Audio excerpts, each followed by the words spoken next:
কাকু, আপনাদের স্থানীয় বিধায়কের নাম কি? আপনাদের যে বিধায়ক যাকে আপনারা নির্বাচিত করেছেন এই এলাকা থেকে, তার নাম কি?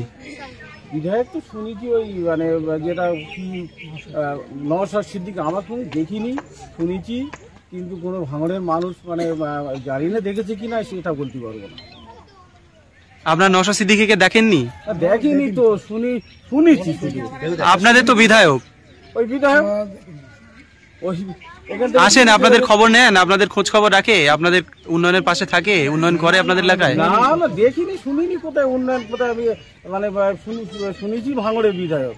আমরা যা কিছু সব আমাদের শওকত মোল্লার মানে আমরা ওই এ দিয়ে আমরা চালাই সব কিছু। এখনো যা কিছু দেখছি একটু টিভির পর্দায় নওশাদ সিদ্দিকীর দেখছি। আপনাদের এখানে বর্তমান পর্যবেক্ষক শওকত মোল্লা, তিনি আপনাদের কতটুকু দেখেন? না না, অনেকটাই আমাদের পাশে আছে।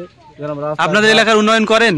হ্যাঁ, ওই তো মানে রাস্তা মানে একটু পিচ রাস্তা হচ্ছে, তারপরে ব্রিজের জন্য মানে কথা দিয়েছে, আমাদের যে একটা কাঠের ব্রিজ আছে মানে ওটাও কথা দিয়েছে।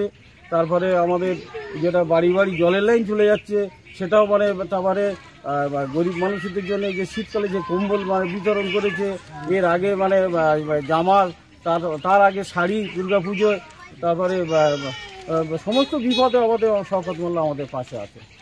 আচ্ছা আচ্ছা। এবারে বিধানসভা আপনারা কাকে ভোট দেবেন? আমরা মমতা ব্যানার্জিকেই ভোট দেবো। কেন আপনারা তৃণমূল কংগ্রেস করবেন?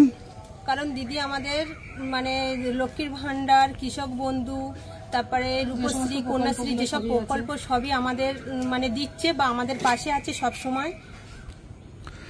গত 2021 সালে আপনারা কাকে ভোট দিয়েছিলেন? আমরা আইএসএফকে ভোট দিয়েছিলাম ভুল কারণবশত। আমরা মানে এই 5 বছরে আমরা কিছুই ওনার থেকে পাইনি, কারণ তাই আমরা চাইছি যে দিদিকেই আমরা ভোট দেবো, আর মানে আইএসএফকে ভোট দেব না। আপনাদের বিপদে পড়লে পাশে কে দাঁড়ায় আপনাদের?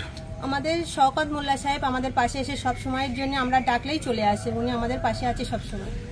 আপনারা সবাই লক্ষ্মীর ভান্ডার পাচ্ছেন? হ্যাঁ, আমরা সবাই বিনামূল্যে রেশন, বিনামূল্যে রেশন পাচ্ছি, স্বাস্থ্যসাথী কার্ড সবই পাচ্ছি।